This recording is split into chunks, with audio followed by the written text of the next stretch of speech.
जय सीताराम बंधु आपको अनेक अनेक स्वागत जनावि आपणकर प्रिय चैनल विश्वज्योति चैनल तरफ ये मोर प्रिय भगवान सदा बंधुगढ़ आज पुणी एक छोट प्रयास आरंभ करुच्ची गोस्वामी तुलसीदास श्रीरामचरित मानस आम पूर्व अध्याय शुणी प्रभु श्रीराम वनवास प्रस्तुत होती से जाइंट पिता दशरथ पाखक विदाय नापी प्रणाम कर विदाय ने वनवास जीवे एथिरे वनवास जावाई जो शुणी पिता दशरथ महाराज दशरथ से स्तब्ध हो जाती व्याकुलित होती एथिरे माँ कैकेयी राणी कैकेयी से रघुवीर को कहते आपण पिता आपण स्नेहवशतः से तुमको छाड़ा प्रस्तुत नुहति से जशर अपजस प्रस्तुत किंतु वन को जावाई से छाड़ा चाहती ना ये शुणी सारा दशरथ मन में महाराज दशरथ मन भर अनेक दुख जागृत होती प्रभु श्रीराम बुझे पिता को आसंता तब शुणा और जाना पूर्व भगवान से नाम को स्मरण करवा आरंभ करवा परम पवित्र परम पुण्यदायी परम शिक्षाप्रद गोस्वामी तुलसीदास श्रीरामचरित मानस भय प्रकट कृपाला दीन दयाला कौशल्या हितकारी हरचित महतारी मुनि मनहारी अद्भुत रूप विचारी लोचन विरामा तनु घनश्यामा निज आयुज भूदचारी भूषण वनमाला नयन विशाला शोभा सिंधु खरारी शोभा सिंधु खरारी शोभा सिंधु खरारी। जय सीताराम बंधु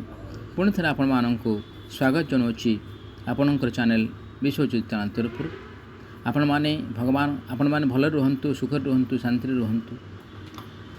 यह भगवान पाखे अधम अकिंचन विनम्र निवेदन जनावि प्रार्थना करुच्ची आसंता शुणा से परम पवित्र गोस्वामी तुलसीराम मानस अस विचारी सोई करहु जो भावा राम जननी शिख सुनी सुख पावा विपही वचन बाण सम लागे करही न प्राण प्राण भागे तेणु तुम्हें निजे विचार कर वो तुमको जहाँ ठीक लगुच से कर माता उपदेश श्रीराम को बहुत भल लगे कहीं कैकेयी कहते माता माता कैकेयी कहते श्रीराम को जे पिता दशरथ तुमको तो चाहूना वनवास जीवाई स्नेहवशतः से चाहूना तुमको अति भल पाती तेणुक से चाहूना वनवास जीवाई तेणुक ये तुम जहाँ इच्छा तुम जहाँ भल लगु तुम से कर ये शुणी सारा प्रभु श्रीराम आनंद खुशी होती जहाँ माँ कहते विदाय नापी तेणुक मुझे निश्चित भाव जीवी वनवास करी किंतु से वचन राजा हृदय सरपरी बिंधी होगला राजा भाविले हाय एबे भी अभागा प्राणटा बाहरी जाऊना कहीं जो राजा जो पिता प्रभु श्रीराम के पुत्र को न देखिले रही पारते नहीं कायमन वाक्य निमिष मात्रे न देखिले रही पारते नहीं से पिता दशरथ से आज श्रीराम को वनवास 14 वर्ष वनवास आखिरी देखिपारे ना जे निमिष रही पार ना से 14 वर्ष वनवास किभଳି रहिबे जहाँ देखंतु बंधु किभଳି से असंभव जिनिस तेणु हृदय सदैकी चली जाउछि पिता दशरथंकर हृदय सदैकी चली जाउछि से अनुभव करुचंती से हृदय थिले प्रभु श्रीराम यदि श्रीराम चले पड़े मो आखि आगर पड़े जीवे ताहले हृदय भी रही परिबो केमती हृदय मत तांक संगे चली जाए तेणुक मन व्यस्त विव्रत दुखरे दाबानल मनटा व्याकुलित होची राजा दशरथ तेणुक से बुझाऊँ बाबा जाना तु ये रही जा सी सीना कहला मु तो कहना मोर तो मु बर कहूँ तु जा गुरु वशिष्ठ पाखे वनवास कर गुरु वशिष्ठ जो वनवास कर वन अच्छा से वन जा तु रह जहाँ तु से जनाजीव जे वनवास भी कला कि प्रभु श्रीराम उद्देश्य जे यह हूँ सुंदर मौका कि मु वनवास कले अनेक काम अच्छी अनेक काम करार अच्छी से बर मु काम मु जो उद्देश्य नहीं आसी ये संसार को ये पृथ्वी को ये मर्त्य को मानव जन्म नहीं से मानव जन्म साफल्य हो पार ता द्वारा अनेक ऋषि महाऋषि मान दर्शन करी अनेक मो उद्देश्य जो असुर मान को निपात करने असुर मान ध्वंस करने से दशानंद ध्वंस करने जो देवता मान पठे मुझे पालन करी तेणुक कहार मन दुख कहार मन हर्ष कहार मन आनंद ए से चिंता करती ना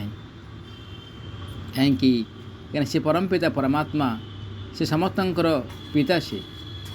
आम जो पिता बोले कहूचे से हूँ पिता टांगर मत पिता से तेणुक मानवीय परंपरा हिसाब से मानवीय सांसारिक परंपरा हिसाब से सीना दशरथ पिता हेले माँ कौशल्य माता हेले पुत्र हेले श्रीराम किंतु से समस्त पिता से तेणुक मन भितर दुख आसब बा सुख आसब कौन पाई सदाबले से सबुठार ऊर्धरे पाखे कई मित्र नुहंती कि शत्रु नुहंती कि निजर नुह कि पर नुहंती से सबुठार ऊर्धरे से परमात्मा परम पिता तेणु मन भितर लेसे मात्र दुख आसब कौन से सांसारिक जीवन यात्रा भितर जब होता ताहले आम भितर आमे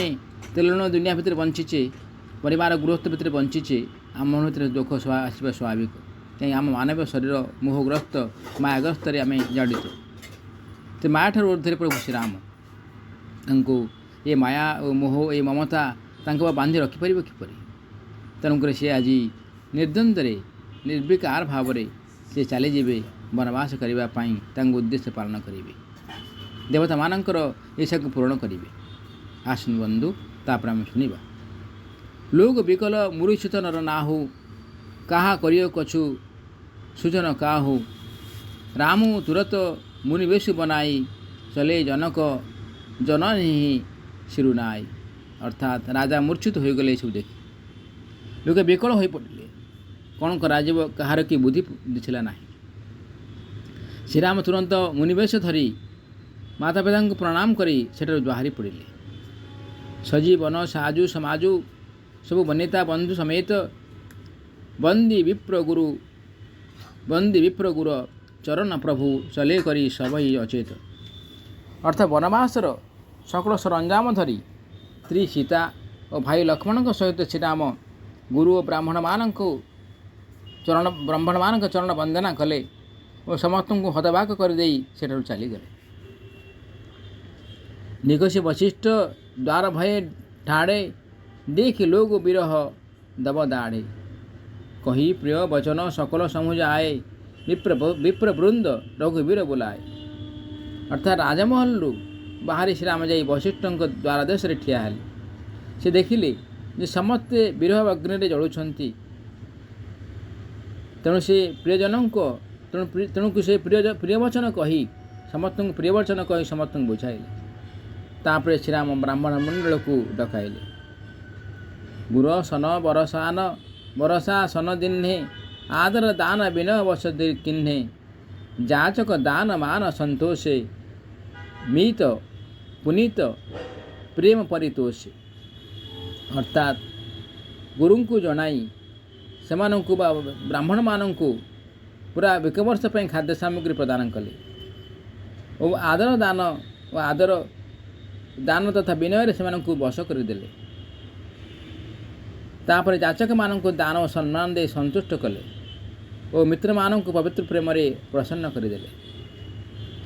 दासी दास बोलाई बहुरी गुरुही सौंपी बोले कर जोरी सबसे सबके सार संभार गोसाई कर भी जनक जनन की जाए जनन की नाई तापरे दास दासी मान डकाई से दायित्व गुरु को समर्पी देले दुई कर जोड़ी कहले प्रभु आपण माता पिता परी ये समस्त देखाशुना करुथिबे गुरु वशिष्ठ को कहते जो आपण रहिले तेणु ये प्रजा मानकर दास दासी मानकर आपण पिता माता हेले आज बार ही बार जोरी जुग पाने कहत रामु सबसन मृद बानी सोई सब भाती मोर हितकारी जेहिते रहे गुहाल सुखारी। अर्थात श्रीराम बारंबार दुई कर जोड़ी समस्त को कोमल वचन शुणाई कहले, जो मान चेष्टार महाराजा सुखरे रहीपरे मु जानिबी जे से माने ही मोर हितकारी मित्र। कहीं आज श्रीराम कहीदे ये कथा, किंतु जहाँ को क्षण मात्र न देखले रहीपारती ना, आउ अन्य माने पाखे रहिले बुझेदेले से कौन रहीपरे। आपड़ जहाँ को भल पाती ताकू जो आप देखिए ना, ताहले आपण आउ का सहित कौन देखिले ताकू भल पाई भल आप भल लगे कि ना। तेणुक श्रीराम को जो भल पाती हृदय निवास करती, हृदय रखिंट, ये हृदय खंडर भितर रही,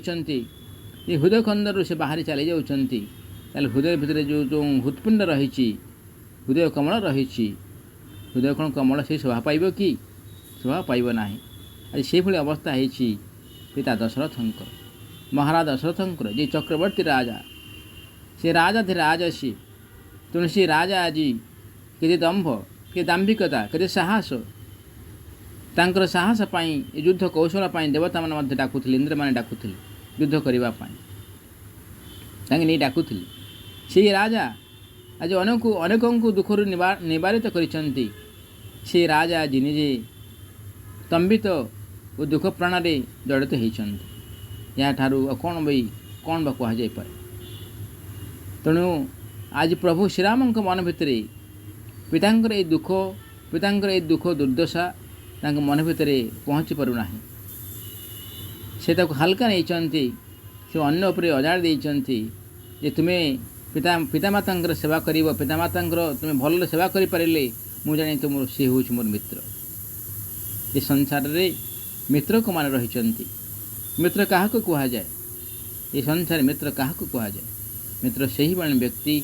जे आप निजर दुख कहला परे से समाधान रास्ता बतई दे था, सी क्या बांटे ना ता दुखटा को अन्नर मो मित्रर दुख को अन्न आगे बांटे ना,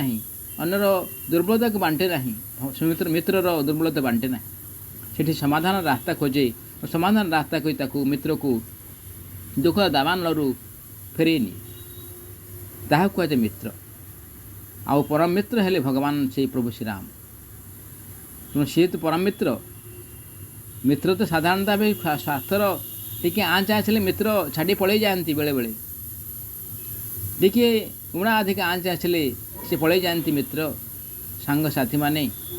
आप सुखर साथी हो जाती, दुखर साथी ही न था। किंतु परम मित्र हेले, परम दुखर साथी हेले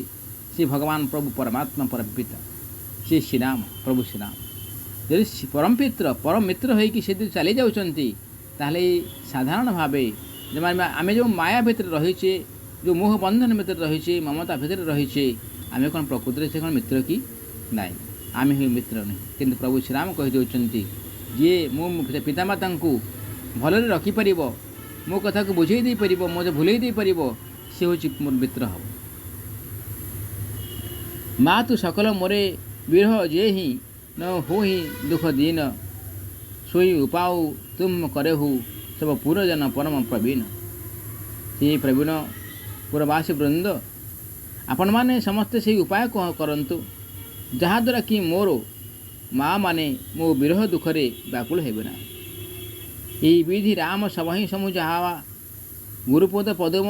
हर शिशिरु नावा, गणपति गौरी गिरीशु बनाए मनाई, चले अशीष पाई रघुराई। अर्थात यहीपरि भाव श्रीराम समस्त बुझाइले एवं आनंदित हो गुरु चरण कमल मस्तक अवनत कले। तापरे श्री गणेश, श्री पार्वती एवं कैलाशपति श्री महादेव को स्मरण करी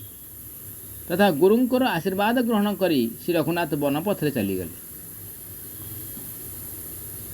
ये कह जे आम कौन से कम को कम बाहर कौन करवा, प्रथमे अग्रपूज्य श्री गणेश को वंदना करवा। प्रभु आज वनवास करने जाऊँगी, तेणु समस्त आशीर्वाद लोड़ा आवश्यक हो से जहाँ को ये समस्त आशीर्वाद दिखती, जहाँकर अभय प्रदान में समस्ते भय शून्य हो जाती, रास्ता उज्जवल हो जाए आ से प्रभु भगवान आज ମାନवीय परंपरा हिसाब से आज श्री गणेश को वंदना करुँच माँ पार्वती की वंदना करुँच श्री महादेव को वंदना करुँच गुरु वशिष्ठ को वंदना करुँच प्रणाम करुँच आशीर्वाद लोड़ुंट तेणुक आम मानव हिसाब से आम मतलब सेया करवा जे प्रभे प्रथमे अगर पूज्य श्री गणेश को वंदना कर प्रणाम करवा तापर माँ पार्वती को प्रणाम करवा देवदेव महादेव को प्रणाम करी गुरु को प्रणाम करी आम निज कार्य आगे जावा ताहले कार्य सिद्धि लाभ कर राम चलत अति भय विषादु सुनि न जाई पुर आरत नादु कुशगुण लंक अमद अति शोकु हरस विषाद विवश असुर लोकु। अर्थात श्रीराम पाद काढ़ा मात्रे लोकमान मध्य घोर विषाद खेलीगला कहीं जो श्रीराम को से खाली पिता दशरथंकर पुत्र बोले भावी नथिले अयोध्या नगर नगरवासी माने नर नारी माने प्रजावत्सल माने प्रजा माने निजर पुओ भाई भावी निजर संतान भाई भावी से अन्य किसी भावी नथिले कहीं ना प्रभु श्रीरामंकर समस्त प्रति स्नेह भाव श्रद्धा भाव या समस्त को आप्यायित कर आकर्षित कर तेणु समस्त मन भितर दुर्बलता रही प्रभु श्रीराम पाखे जितेबले राजनगर राज्य चली जाऊँच अयोध्या राजनगर चली जाऊँच तेणु अयोध्यावासी मैंने आज घोर दुख घोर कष्ट मन भितर दुखर दावारण हो जाइए मन भितर अनेक शंकाग्रस्त कर नगर आर्तनाद कान शुणी है ना लंकार अशुभ लक्षण मान देखागला अयोध्या घोर शोक खेलीगला देवलोक समस्ते हर्ष विषाद उभय मग्न हो गले एथर असुर माने निपात हेबे बोली समाने हर्षित हेले और अयोध्यावासी शोक देखी विषादग्रस्त हेले दुईटी त्याग है कहीं से चाहूले देवता मैंने चाहूले प्रभु श्रीराम जातु मर्त्यपुर को मर्त्यपुर गले असुर मान को निपात करेंगे ये तो मनस्कामना पूर्ण हो गला पुणी देखिले जे प्रभु श्रीराम जिते पाद काढ़ी दौरान अयोध्या नगर अयोध्यावासी मैंने एत दुखित हो जाती करुणा ना एत मूर्छित हो जाती तार करुणा ना तो मन भर एत विषाद अच्छी तार करुणा ना ताकू देखी देवता मैंने दुखित भी होती गई मूर्छा तब भूपति जागे बोली सीमंत्रु कहन अस लागे राम चले बन प्राण न जाही कही सुख लागी रहत तन माही। अर्थात राजा मूर्छा भांगिला राजा जाग्रत हो सुमंत को कहले श्रीराम वन को चलीगले अथच मो प्राण गला ना आउ क्यों सुख पाई ये प्राण न जाए पिंड रही मु जापर ना यही कमन व्यथा बल बाना जो दुख पाई तजही तनु प्राणा पुनि धीर धीर पुनि धरी धीर कही नर नाहु ले रथु संग सखा तुम जाहु। अर्थात यह आउ क्यों व्यथा अधिक हेब जे से दुखरे पड़ी ये प्राणपिंड छाड़ पुणी राजा धैर्य धरी सुमंत कहले हे बंधु तुम्हें रथ नहीं श्रीराम सहित जाओ छुटी सुकुमार कुमार दौ जनक सहित सुकुमारी रथ चढ़ाई देखी राय बनु फिरेहु गए दिन चारि। अर्थात से दुई सुकुमार भाई को और सुकुमारी जानकी को रथ में बसाई बन देखाई दे दुई चार दिन पर फेरी आसब फेरई आणव यदि राजा दशरथ कहते राजा दशरथ ये भावुंट जे बर्तमान से वन को जावाई चाहूँगी वन को जातु कि तुम कम कर रथ नहीं जाओ रथ टे बसईदेव बसईदेला वन को देखईदेव दुई चार दिन से वन रही पुणी फेरिक आणव यह कहते महाराज दशरथ पिता दशरथ कहीं जहाँ को निमेष में छाड़ते ना ताको ये कहते ये करदे वनवास भी तार जो परंपरा सी भी चली जापर से वनवासर इच्छा भी पूर्ण हो कही से आज रोचापर आम शुणा आसंता काली आउे कौन हम कौन ना आम उत्कंठा सहित शुणा दरकार आवश्यकता आमर अच्छी आपण को ये सुंदर कथा सुंदर सुंदर विषयटी किभली लगिला निश्चित भाव कमेंट जनइबे और आशा करुच्चे आप कमेंट जो श्रीराम लिखे आउ टिके लाइक करने को भूलिए ना, पछघुंचा देवे ना, आउ नुआ थे सब्सक्राइब करेंगे बोलो मोर आशा विश्वास रही। रोच बंधु, नमस्कार। जय सीताराम, जय सीताराम, जय सीताराम।